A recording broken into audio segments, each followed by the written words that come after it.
Buenos días, buenas tardes, buenas noches. Bienvenidos a un nuevo video de clases en cuarentena. Hoy vamos a ver algo de química, algo de física, algo de biología que te va a ayudar a llegar al año que viene. Así que, por favor, agarrá tu carpeta, agarrá hojas, agarrate el mate y disfrutá de una nueva clase de química en cuarentena.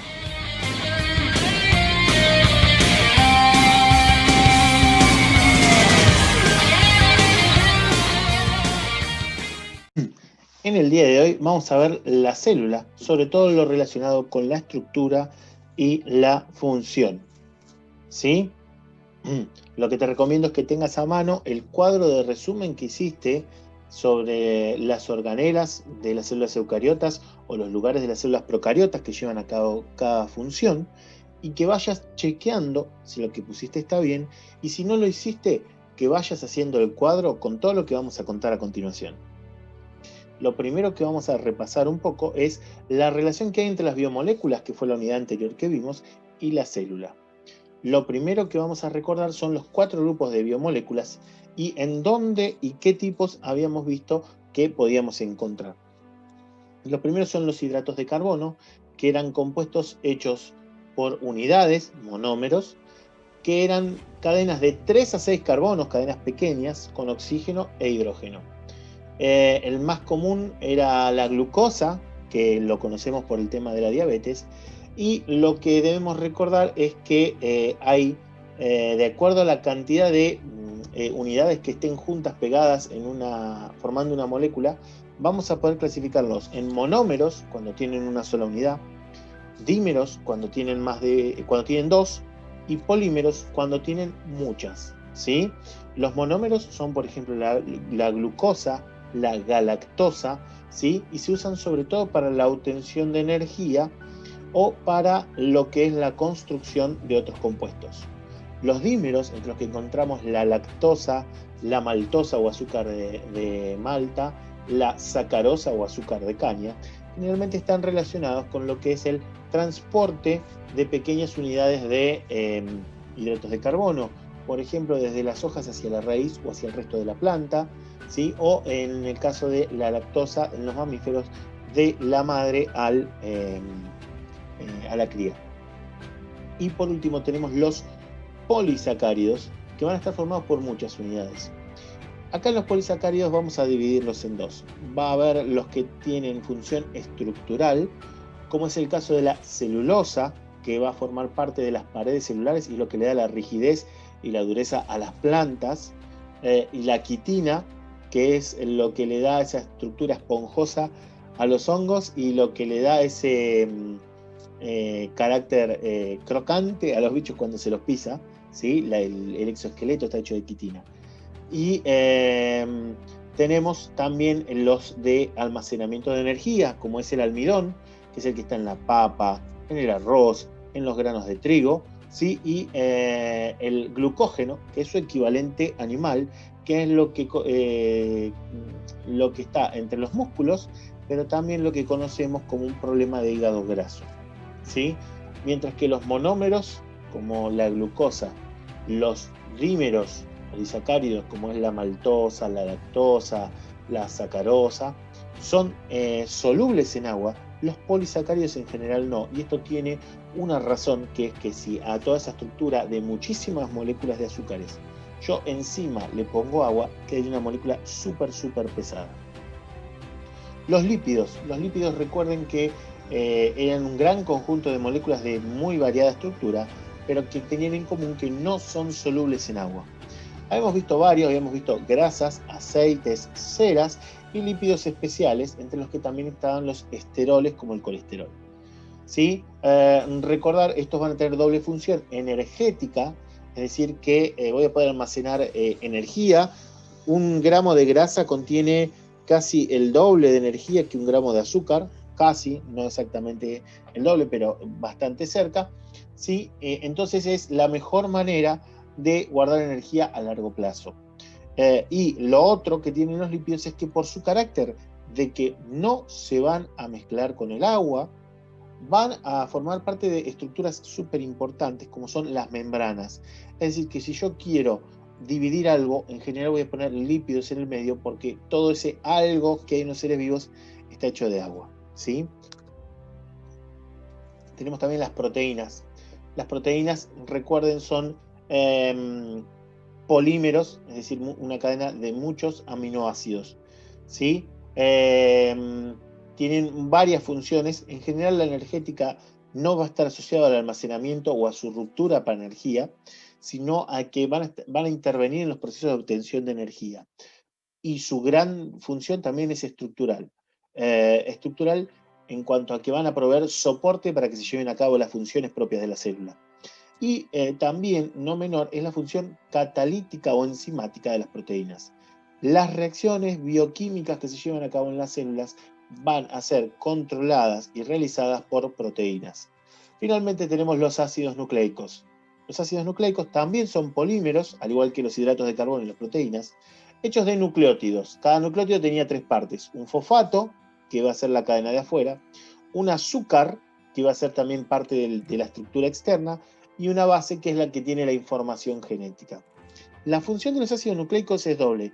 Por un lado, tiene que ver con la reproducción en cuanto a preservación y a realización de la información hereditaria o genética, ¿sí? Está almacenada y la vamos a sacar de ahí a través de ácidos nucleicos, y también con la función energética.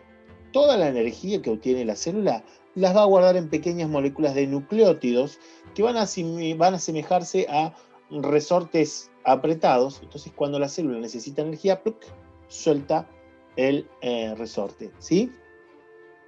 Bien, ya recordando un poco esto de las biomoléculas a modo bastante superficial, ¿sí? Vamos a ver qué es una célula.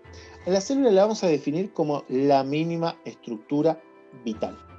¿Qué quiere decir? Que todo ser vivo tiene uno o más células en su organismo, ¿sí? Son seres unicelulares, por ejemplo, las bacterias, algunas algas, ¿sí? Las diatomeas, que dan ese olor característico al agua estancada y a los arroyos cuando baja mucho el nivel, ¿sí? Eso van a ser organismos unicelulares. A partir de ahí puede haber organismos mucho más complejos, como es el caso de nosotros los humanos, los árboles, los hongos más grandes, ¿sí? Que están hechos por muchas células, son organismos pluricelulares, pero toda vida es a partir de la célula. Una célula es un ser vivo. Cualquier cosa que sea menos que una célula no es un ser vivo. Y acá entran los famosos virus, que están tan de moda con esto del coronavirus. ¿Qué son los virus? Son parásitos obligados que no son seres vivos. ¿Por qué consideramos viva la célula y no consideramos como vivo un virus? Sencillo. Las células pueden llevar a cabo las 4 funciones biológicas que vimos con total autonomía. Es decir, pueden nutrirse, es decir, intercambiar y utilizar materia y energía de su entorno. Van a poder regularse, es decir, van a poder controlar su entorno interno, ¿sí? Y van a hacer todo lo posible para que, por ejemplo, en presencia de calor no sea contraproducente, la presencia de frío tampoco, ¿sí? La relación, que es la respuesta a estímulos externos del ambiente, ¿sí? Y la reproducción, que no es ni más ni menos que la continuidad de la especie en el tiempo. Esas 4 funciones las puede llevar a cabo una célula. Un virus, no. Un virus va a estar latente, es decir, no va a estar vivo, no va a estar realizando ninguna actividad, no va a tener ninguna reacción química mientras esté fuera de una célula. Cuando entra y parasita, porque son parásitos los virus, una célula, se va a empezar a reproducir. O sea que se saltea la regulación, que en general no hay, sino que va a ser un plan de invadir, reproducirse y salir, ¿sí? Hay virus que se regulan, pero se guardan en el genoma hasta que las condiciones son favorables. Pero en general no es una regulación muy compleja y no es como una célula que tiene un aparato de respuesta al estímulo, de respuesta a estímulos externos, ¿sí? Y no van a tener relación porque mientras están inertes en el entorno no reaccionan, solamente sobreviven. ¿Cómo empezó la vida? La vida empezó con una célula, ¿sí? Y la vida se mantiene en una célula. Entonces, el origen de la vida, les voy a dejar acá un video, ¿sí? que habla del origen de la vida, que es lo que descubrieron Oparin y Haldane. Hace más o menos unos 3.500 millones de años, las condiciones en la Tierra, falta de oxígeno, elevadas temperaturas, tormentas eléctricas constantes, agua superficial, mucho azufre y mucho nitrógeno en la atmósfera en forma de amoníaco, permitieron la formación de los primeros compuestos biológicos o compuestos similares a biomoléculas. Oparin y Haldane fueron los primeros que postularon esto y lo lograron demostrar a través de un experimento en el que en un tubo, ¿sí? en una especie de balón bastante grande, recrearon estas condiciones y cuando terminaron su experimento pudieron recoger un montón de moléculas parecidas, sino también unas cuantas de las que conocemos como biomoléculas. Bien, importante. Vamos a ver acá la diferencia entre función, forma y tamaño entre virus, bacterias y células. Esta foto que está a la izquierda, que dice Tech, ¿sí? Es una foto donde se ven acá chiquititos como cuerpos redondos oscuros o claritos, pero cuerpos, los ven acá redondos así, los virus. Esto que está acá, esta línea que divide el interior, que está acá, del exterior de la célula, es la membrana. ¿Sí? Fíjense el tamaño que tienen los virus, que son súper, súper pequeños. ¿Sí? Esto que está acá es una célula, es parte de una célula. Y esto que está acá son las bacterias o células procariotas, que ahora vamos a ver qué son, y las más grandes son células eucariotas o células con núcleos. Vamos a ver que hay dos tipos de células, ¿sí? Y recordar esta diferencia de tamaño. En general, esto debería verse en 3 dimensiones, ¿sí? Pero en general la célula eucariota, que es la más grande, va a ser entre unas 10 y unas 100 veces más grande que las células procariotas. Estamos hablando de generalidades, obviamente hay excepciones. ¿Sí? De nuevo, ¿por qué consideramos viva a la célula y no al virus? El virus, mientras está acá, fuera de la célula, no lleva a cabo ninguna función biológica. Solamente se va a reproducir cuando logra interactuar y parasitar una célula. Bien, vamos al primer tipo de células que vamos a hablar, que son las células procariotas. Las células procariotas, su nombre quiere decir pro antes, carion núcleo, ¿sí? Las células procariotas van a ser aquellas que no tienen núcleo y son las más arcaicas, las más antiguas. Son la célula funcional más pequeña, más compacta que puede haber. Más simple, no quiere decir menos efectiva. ¿Sí? Las bacterias llevan 3.500 millones de años aproximadamente sobre la Tierra, lo que quiere decir que a pesar de su simpleza son seres bastante eficientes. ¿Sí? ¿A qué nos referimos con la simpleza? Van a tener por fuera una cápsula, que es como si fuese una especie de moco que llevan por afuera. ¿Vieron como los peces cuando vamos a pescar y están resbaladizos? O como puede ser el moquito que tienen los gatitos y los perritos recién nacidos en los ojos, ¿sí? Va a ser una especie de mucosidad así, que está por afuera de la célula. Luego sigue la pared. La pared también es algo externo a la célula y tiene una función de protección. Y recién adentro está la célula. La célula procariota en sí es como un monoambiente. Todo está en un mismo lugar, en el citoplasma.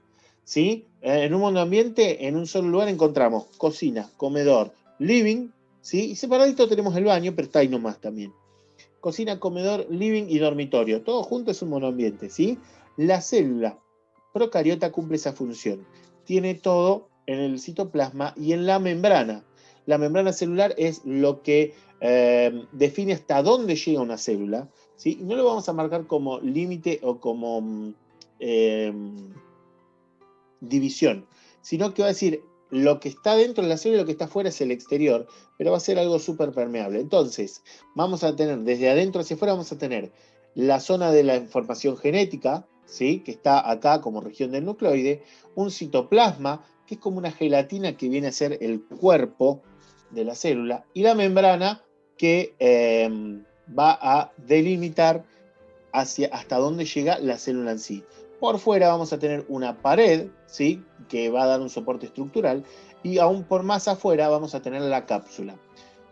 Hay algunas estructuras que salen desde la membrana y que tienen repercusión afuera, que son las fimbrias, que son estos pelitos así, ¿sí? Como pequeños pelitos en la superficie, y esto que está acá, que es el flagelo bacteriano.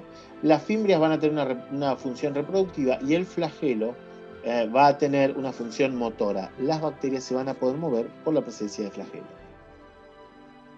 Bien, por el otro lado, ¿sí? Las primeras que aparecieron son las células procariotas, pero después con el tiempo se fue complejizando el asunto y pudieron, de esta manera, esta complejidad, permitió que un montón de células de distintos tipos colonizaran distintos ambientes y se organizaran de manera distinta.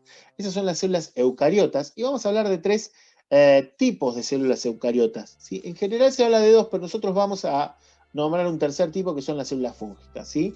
La célula animal, que está presente en todos los animales, desde las esponjas marinas, las medusas, hacia los insectos, los invertebrados como las lombrices y otros gusanos, y ya a los vertebrados, ¿sí? Las células vegetales, que van a estar presentes en algas y plantas, ¿sí? Lo que distingue a las células vegetales es los cloroplastos y su color verde, ¿sí? Pueden llegar a tener algún otro color, pero verde son casi todas, la mayoría. Y la pared celular de celulosa, ¿sí? La célula animal no tiene ni cloroplasto ni pared celular, ¿sí? Y por último tenemos las células fúngicas o de hongos, que son las que están acá arriba, ¿sí? Que las células fúngicas son las que están en los hongos. También tienen pared celular, es distinta, de distinto material, ahora lo vamos a ver, ¿sí? Y a diferencia de lo que pasa con los animales o con las vegetales, cuando los hongos están en una masa, es decir, cuando son un organismo multicelular, las células no están divididas del todo, sino que tienen unos grandes tabiques, lo que da la idea de que en realidad un hongo es un ser vivo muy, muy grande, que no tiene separadas las células, ¿sí? Ahora vamos a ver todo esto. Vamos a ver que las células eucariotas, así como comparamos la célula procariota con un monoambiente, la célula eucariota es una mansión. Una mansión porque va a tener lugares para realizar actividades, así como hay dormitorios, cocina, sala de juego, baño, sauna, jacuzzi, lugar de pileta, etcétera, etcétera, sala de invitados. En una mansión, la célula no solamente va a tener todo esto compartimentalizado cual mansión, sino que además va a tener por lo menos 2 o 3 copias de cada uno. Por eso decimos que es una mansión, ¿sí? Ya la idea de comparar un monoambiente, como era la célula procariota que vimos antes, con una mansión, nos da una idea no solamente de la diferencia en complejidad, sino en tamaño. ¿Qué es lo que vemos en este gráfico hecho por Edward Chatton? ¿Sí? Esto que está acá es la célula procariota. La célula procariota es súper pequeña y súper sencilla. Esto que está como 70 son los ribosomas, ya vamos a ver qué son, ¿sí?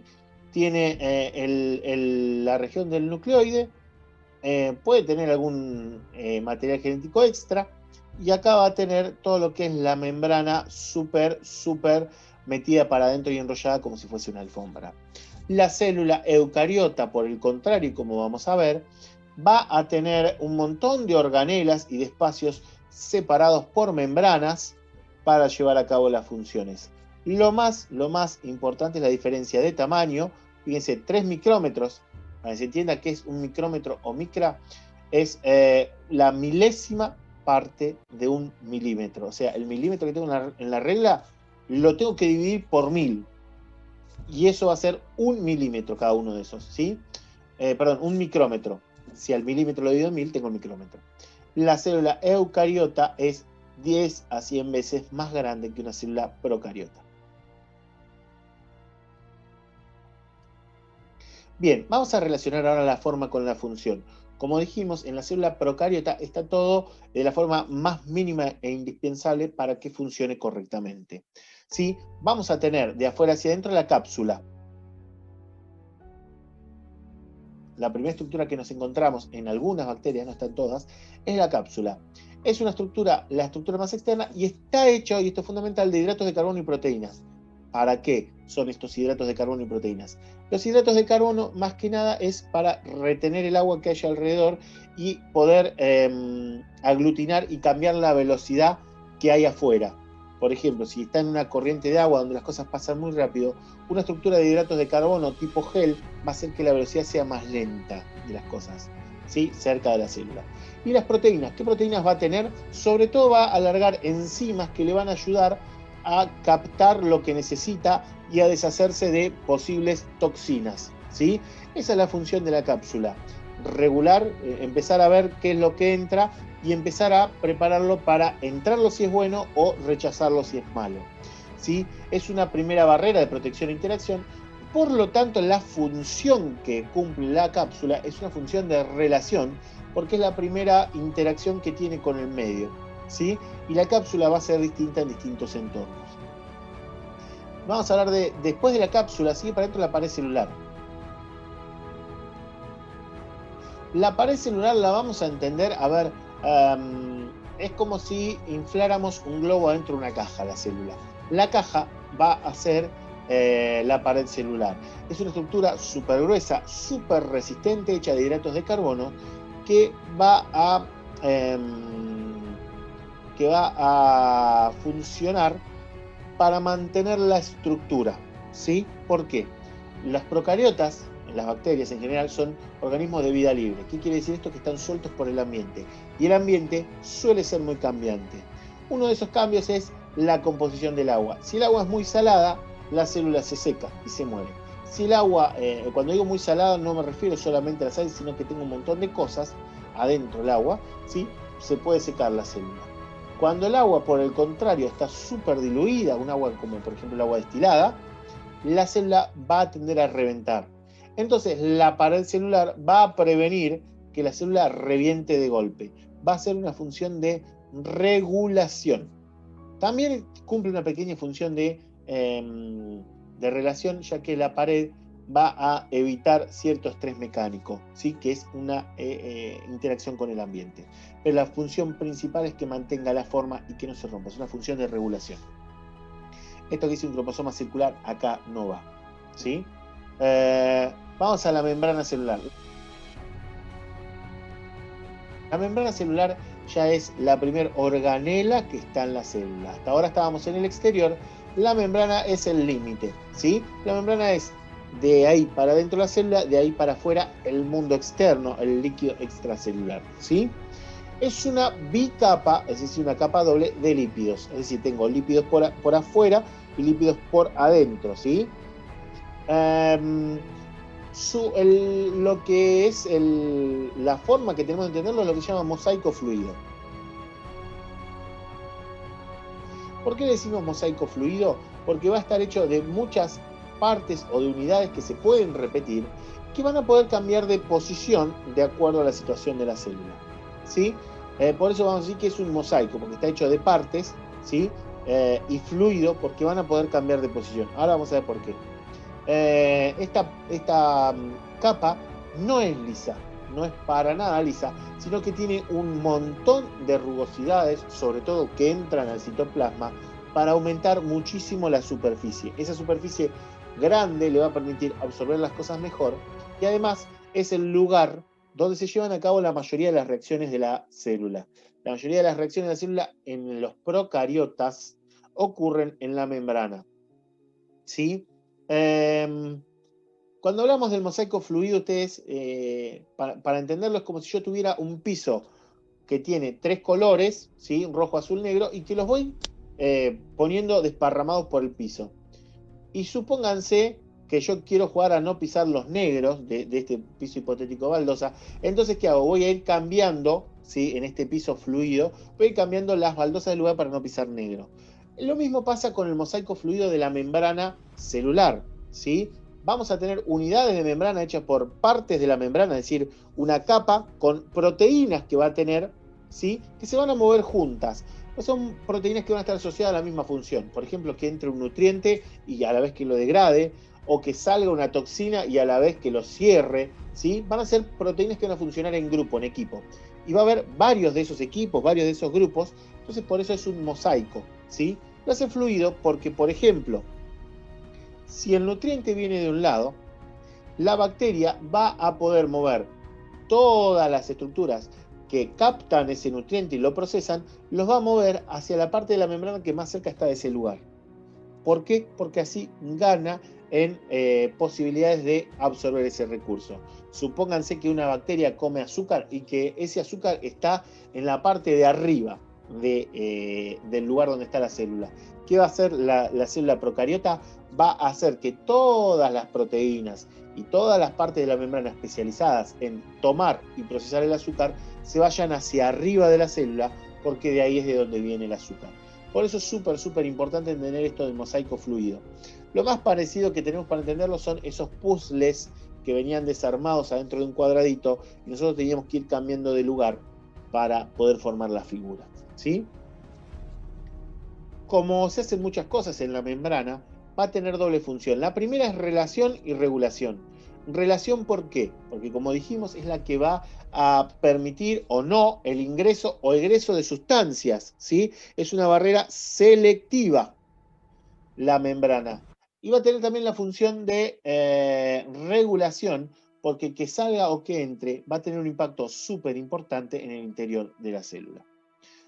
Además, como muchas de las reacciones químicas se llevan a cabo en esta membrana, su función va a ser de nutrición, porque la mayoría de las células que de las reacciones que van a pasar en la célula se van a relacionar con la nutrición. Procesar los azúcares para obtener energía, degradar cosas que ya no sirven, construir moléculas que necesito para crecer como célula procariota, van a pasar en la membrana, por eso va a estar asociado con la nutrición. Recordemos que nutrición tiene que ver con la obtención y la utilización de materia y energía. Todo lo demás que está dentro de la membrana, salvo el material genético y algunas cositas chiquititas, es el citoplasma. Citoplasma, literalmente, quiere decir plasma de la célula. El plasma de la célula, el citoplasma, es una especie de gelatina bastante fluida, donde van a estar todas las sustancias que le sirven a la célula. Va a haber nucleótidos sueltos, va a haber hidratos de carbono sueltos, va a haber polisacáridos ahí envasados y empaquetados para servir como reserva de energía. Y sobre todo va a haber ribosomas.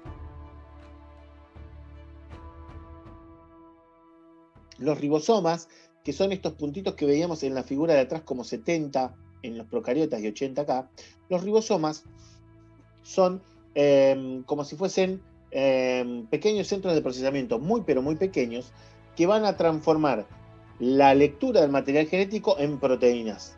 Vamos de nuevo, los ribosomas transforman el material genético en proteínas. Esa es la función de los ribosomas, ¿sí? Son muchos y muy pequeños porque la célula va a estar todo el tiempo haciendo, deshaciendo y rehaciendo proteínas, ¿sí? Por ejemplo, si necesita degradar azúcar común, va a ser cierto tipo de proteínas, pero si son bacterias de la leche, cuando hay leche van a necesitar sintetizar otras proteínas para procesar los azúcares y proteínas de la leche. Entonces, ribosomas siempre va a haber todo el momento y todo el tiempo se van a estar usando, porque voy a necesitar siempre poder reaccionar al medio, ¿sí? Entonces podemos decir que el citoplasma junto con los ribosomas, que son estas pequeñas organelas, no son realmente organelas, sino estas pequeñas estaciones o factorías, van a tener una función de regulación. ¿Por qué? El citoplasma primero va a regular el ambiente intracelular, ¿sí? El citoplasma, si es ácido, el medio interior es ácido. Si está muy fluido, las cosas pasan a una velocidad muy alta. Si está duro, las reacciones pasan muy lento. Entonces la función principal es de regulación porque va a ser el entorno de la célula, ¿sí? Después tenemos una región del nucleoide, que es una región donde está por fuera rodeando al material genético, y es donde el material genético se lee y se va a preparar para llevar al ribosoma, ¿sí? El material genético está intacto en el cromosoma, que ahora vamos a ver, ¿sí? Que son las largas cadenas de ADN. Va a estar intacto en el cromosoma, y se va a copiar una plantilla de la información que hay y se va a llevar al ribosoma. Esto pasa en la región del nucleoide. La función, por lo tanto, es regulación, porque esa región, de acuerdo a lo que haya en esa región, se va a elegir qué información leer y qué no, y a qué velocidad. Esto es súper importante para regular a la célula, ¿sí?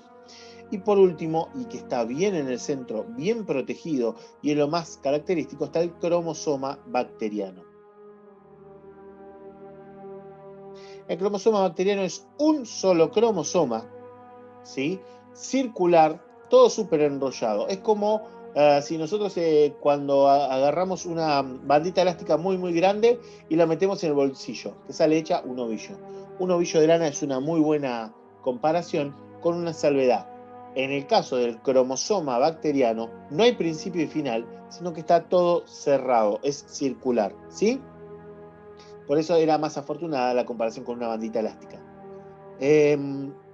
La función principal de este cromosoma es la regulación, porque tiene todo el material genético y para que la célula pueda reaccionar a todo lo que pasa en su interior, y reproducción, porque la información genética o hereditaria es la que hace a esa bacteria así como es y la que va a transmitir a sus descendientes. ¿Sí? Bien, esto es todo lo que vamos a poder encontrar. No nos vamos a olvidar de dos cosas que dijimos y que no están acá en la filmina, que son las fimbrias y los flagelos. Las fimbrias son estructuras especializadas que le van a permitir a una bacteria cambiar material genético con otra, ¿sí? No es que van a agarrar pedacitos del cromosoma, sino que hay otras moléculas muy pequeñas de información genética en las bacterias que se van a poder intercambiar de una célula a otra. Esto es básicamente como si yo tocara un dedo con una persona que es rubia y le digo, dame tus genes de rubio, ¿sí? Lo toco con el dedo, esa persona me pasa la información y yo me convierto en rubio. Algo así pueden hacer las bacterias. Obviamente es imposible hacerlo en nosotros, pero las bacterias pueden, y esto está asociado con la resistencia, sobre todo a antibióticos.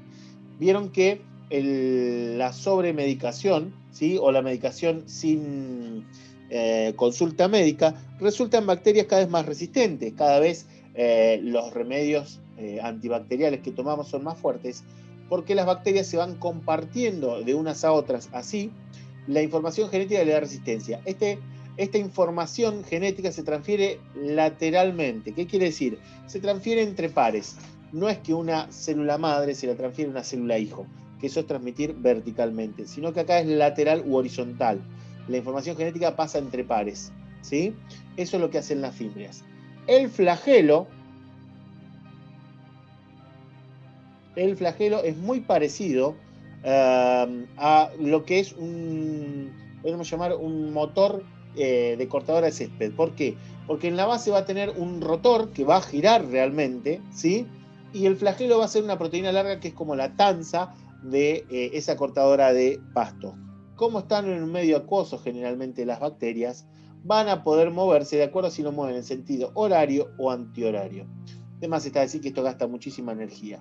Las fimbrias, entonces, que son las primeras que dijimos, las cortitas por las que va el material genético, van a tener una función relacionada con la regulación y con la relación, porque van a permitir intercambiar ADN con el exterior, ¿sí? Sea otra célula o sea ADN que está suelto en el medio porque otra célula se murió.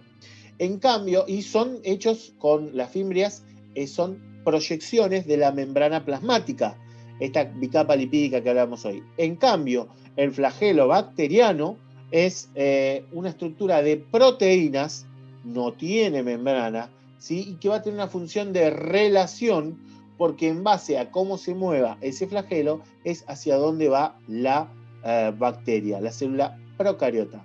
Y con esto, en general, podemos decir que hemos terminado de hablar de la forma y la función de la célula procariota.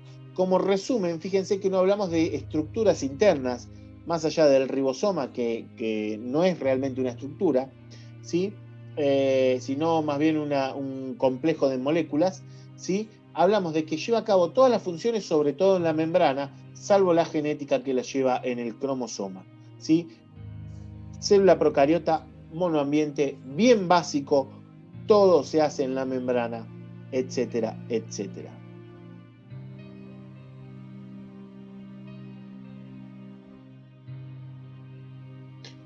Bueno, ya que vimos la célula procariota, chequea por favor la información que pusiste, vamos a pasar a la célula eucariota, a la mansión de la vida, ¿sí? La célula eucariota, ahora vamos a ver, que se caracteriza por tener un montón de compartimientos divididos por membrana. Recordar, la membrana, siempre que hablamos de membrana, vamos a hablar de una bicapa de lípidos, ¿sí? Una capa de lípidos por afuera y una más interior, ¿sí? Lo primero que distingue y que le da el nombre a las células eucariotas es el núcleo. El núcleo no tiene una capa, tiene una doble capa lipídica, ¿sí? O sea, en total son 4 membranas, porque son 2 bicapas lipídicas.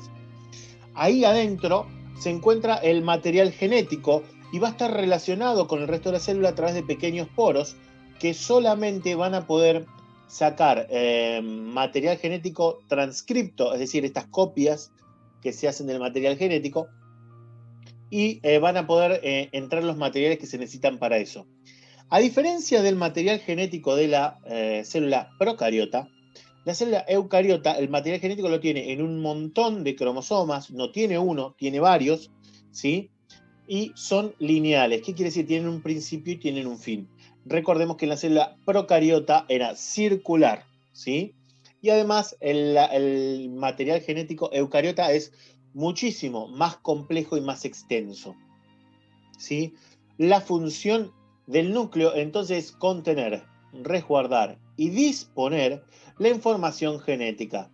Entonces, la función que tiene asociada al núcleo es sobre todo la reproductiva, pero también la de regulación. En la célula eucariota también nos encontramos con los ribosomas, con estas estructuras tipo Pac-Man, ¿sí? La van a ver que en realidad son como un 8 con una pancita más grande que la otra, ¿sí? Están hechas de ARN, un ácido nucleico y proteínas, y son un poquito más grandes los ribosomas de las células eucariotas que los ribosomas de las células procariotas, ¿sí? La función es exactamente la misma que en las células procariotas y van a transformar el ARN mensajero, este ácido nucleico mensajero que viene desde el núcleo, que es una copia de la información que hay, lo van a transformar en proteínas, ¿sí? No es que van a transformar esa misma materia en proteínas, sino que lo van a leer y lo van a hacer proteínas, ¿sí? El ARN mensajero es como un manual de instrucciones de cómo hacerlo y el ribosoma es una especie de carpintero o factoría o fábrica de proteínas, ¿sí? Bueno, y acá nos encontramos la primera organela de las células. La primera estructura rodeada por una membrana bastante grande, que es la mitocondria. La mitocondria la vamos a ver que tiene una forma de poroto o de riñón y va a ser como si fuese una pequeña bacteria metida adentro de una célula. De nuevo, es como tener una pequeña bacteria sin pared metida adentro de una célula más grande. De hecho, es muy similar en que tiene un cromosoma circular y pequeño y tiene sus propios ribosomas. Es una pequeñita bacteria metida adentro de la célula. Tiene 2 capas de lípidos, una externa y una interna que también está llena de crestas, lo cual lo hace muy parecido a una bacteria. Y es el centro por excelencia donde se produce la energía y donde se va a transformar la materia, por lo que es el centro nutricional de la célula. Las vamos a ver de nuevo, las vamos a distinguir como estructuras con porotos, con una membrana por afuera y adentro otra membrana llena de crestas, ¿sí? Subidas y bajadas. Bien, la siguiente estructura que tenemos, la siguiente organela, es el retículo endoplasmático. Retículo quiere decir red y endoplasmático es porque está adentro del citoplasma, ¿sí? El retículo endoplasmático, entonces, ¿qué va a hacer? Va a ser como si fuese realmente una gran red de bolsas, ¿sí? Que va a estar justo afuera del núcleo y donde se van a llevar a cabo varias reacciones de la célula, ¿sí? Entonces, el retículo plasmático se va a llamar así y lo vamos a ver representado como un montón de sacos ciegos que salen desde la membrana nuclear. Lo que van a hacer es van a llevar a cabo un montón de reacciones biológicas.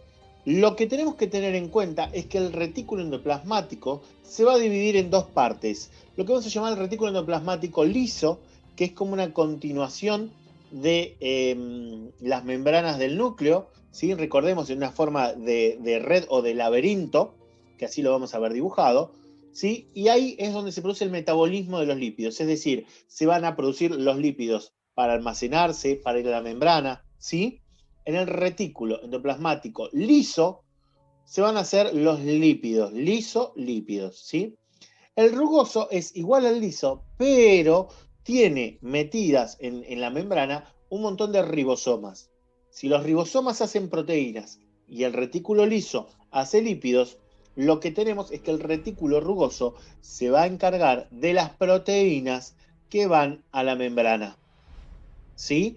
Eso es el retículo endoplasmático rugoso y tiene que ver con la producción de lípidos, de proteínas, perdón, que van a estar envueltas por lípidos. ¿Cuál es la función del retículo endoplasmático? Va a producir y almacenar lípidos y proteínas con lípidos para la membrana. La función es de regulación y de nutrición en menor medida, ¿sí? Después vamos a ver la vacuola. La vacuola la vamos a ver con más detalle adelante, ¿sí? Pero es una gran bolsa. Se va a reconocer enseguida en la célula porque va a ser una gran bolsa que va a ocupar la mayor parte del citoplasma. Funciona como si fuese un depósito, un gran almacén de sustancias, sobre todo de agua y de lípidos. Las células animales por excelencia que tienen vacuolas son los adipocitos, las células de grasa. Tienen grandes bolsas donde almacenan agua y grasas. Y en las células vegetales también vamos a ver vacuolas porque van a funcionar para resguardar el balance hídrico de la célula y en algunos casos van a servir de almacenamiento de algunas sustancias, como vamos a ver en la clase de metabolismo. La vacuola entonces tiene una función de regulación porque va a disponer de agua para evitar cualquier problema de deshidratación, y va a tener una función de nutrición porque sirve de almacenamiento de sustancias nutritivas. En el caso del aparato de Golgi, el aparato de Golgi lo vamos a reconocer porque es como si fuese un acordeón, una señal de Wi-Fi se parece lo que es el aparato de Golgi, ahora lo vamos a ver en la imagen. ¿Sí? El aparato de Golgi es una estructura de sacos apilados y siempre van a estar cerca de la membrana y vamos a ver que hay una parte cerca del núcleo o del retículo endoplasmático, liso o rugoso, y una parte cerca de la membrana. ¿Por qué? Porque lo que se encarga el aparato de Golgi es, desde la parte más cerca del interior a la más exterior, le va a ir adosando azúcares de distinto tipo a los lípidos y a las proteínas de los retículos, ¿sí? O las proteínas que pueden llegar a meter los ribosomas. Es súper importante porque estos azúcares que le va a pegar por afuera van a, de algún modo, identificar y a regular hacia dónde van esas proteínas. La función entonces básicamente es de regulación porque le va a pegar etiquetas, que son estos azúcares que le pega, a las proteínas y eventualmente a los lípidos de producción de la célula. Después vamos a encontrar algo que nosotros vamos a llamar como somas, que son pequeñas vesículas. También se los llama sistema de vesículas, sistema vesicular.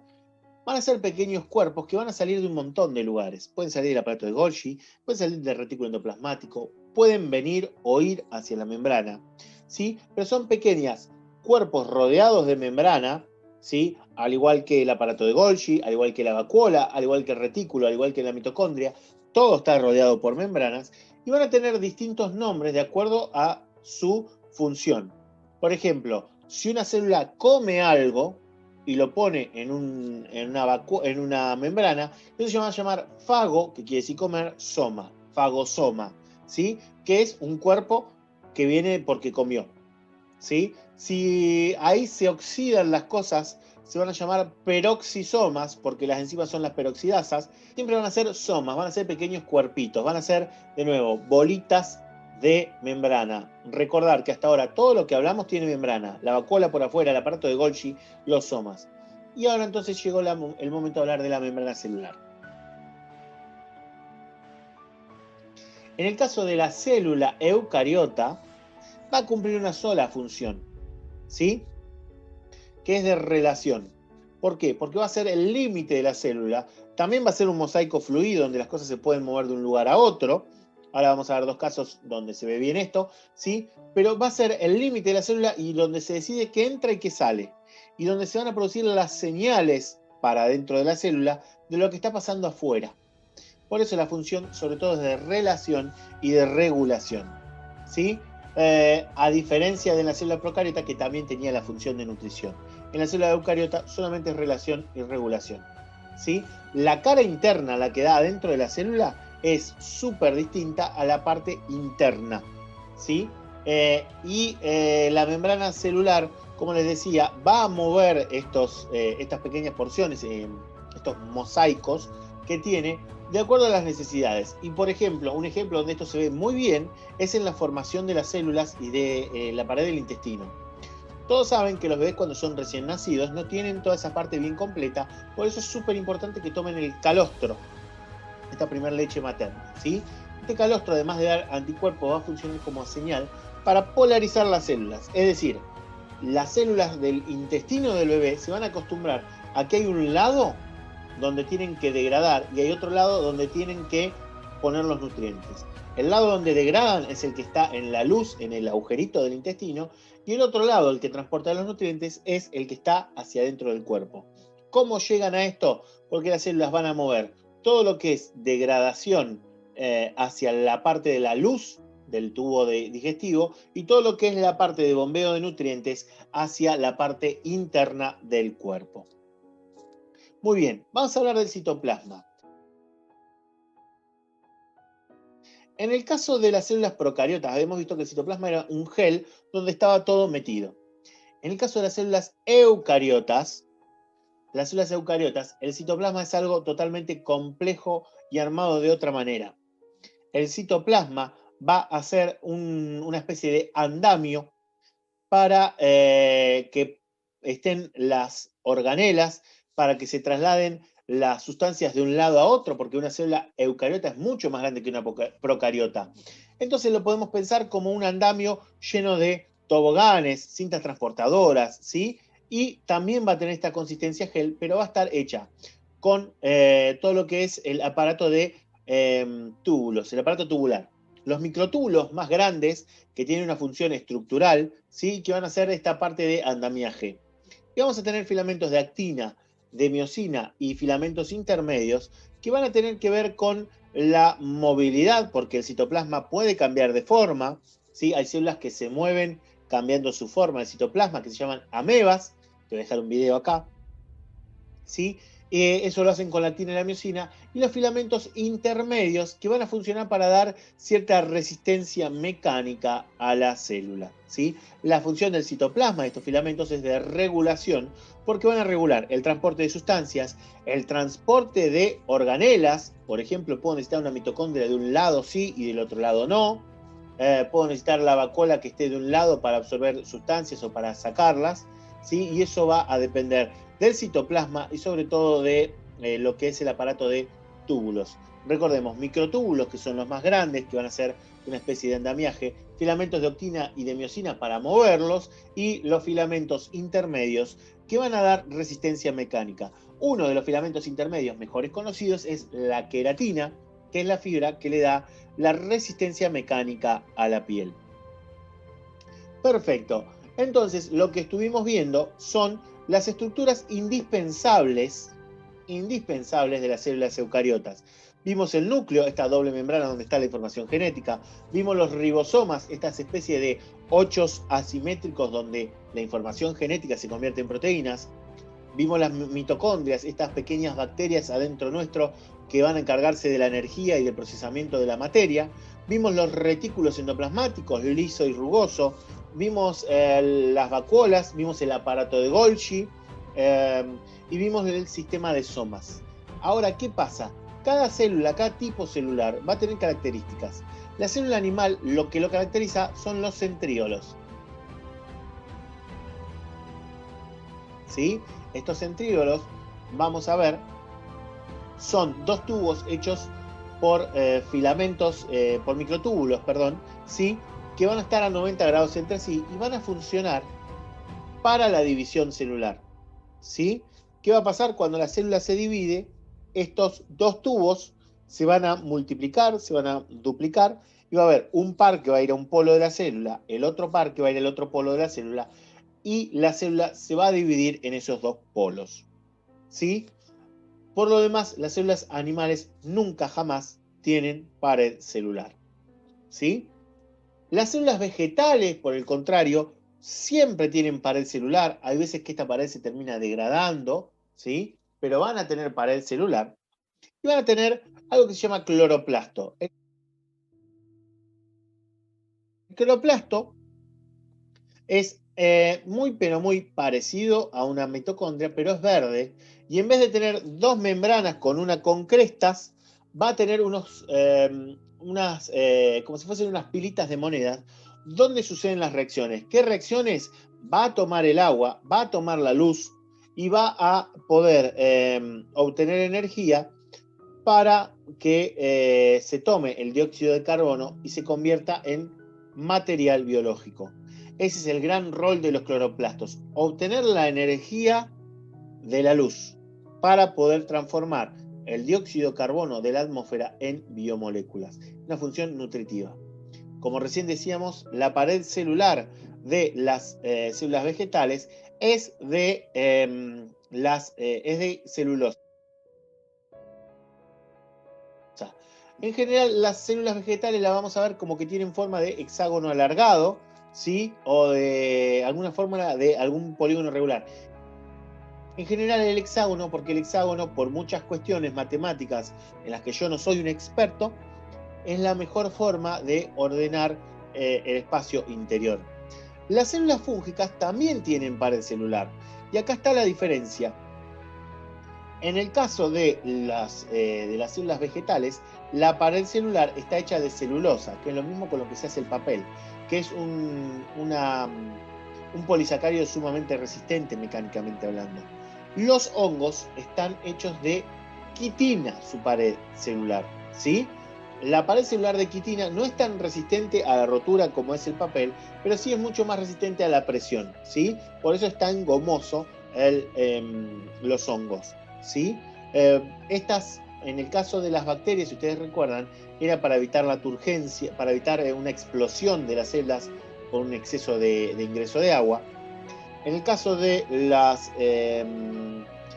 paredes de vegetales y de hongos, tienen que ver con la estructura, pero del cuerpo entero, ¿sí? Una planta que no es firme por afuera no podría sostenerse en alto. Nosotros los animales nos sostenemos porque tenemos huesos adentro, los bichos se sostienen porque tienen quitina por afuera, los hongos y las plantas tienen paredes celulares para esto que sea posible. Como les decía hoy, la vacuola es muy característico de células vegetales, aunque también la podemos encontrar en células animales especializadas en almacenamiento. Es una gran bolsa rodeada de membrana y va a funcionar para almacenar cosas, ya sean cosas útiles como puede ser agua y moléculas, aunque también va a funcionar para ir acumulando algunos desechos que no es tan fácil sacar. ¿Sí? La función va a ser regulación y nutrición.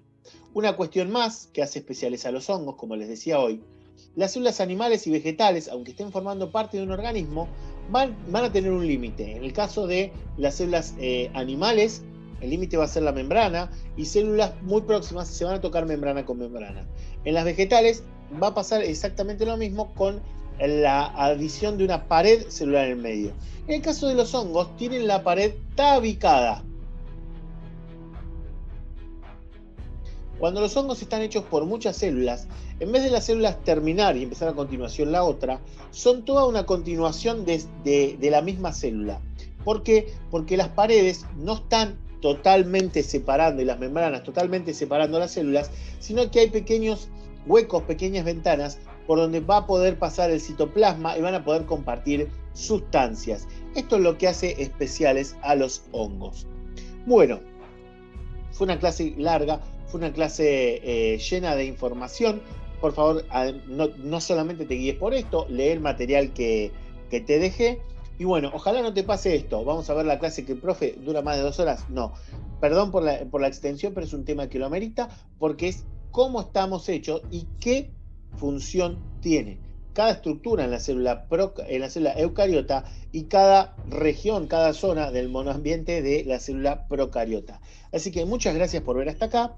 Por favor, revisa tu tablita. Si no la hiciste, aprovechá y hacela con esto. Y nos vemos la clase que viene. Muchas gracias.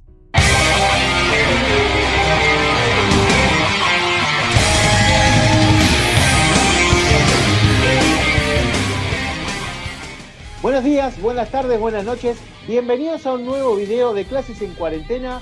Hoy vamos a ver algo de química, algo de física, algo de biología que te va a ayudar a llegar al año que viene. Así que, por favor, agarrá tu carpeta, agarrá hojas, agarrate el mate y disfrutá de una nueva clase de química en cuarentena.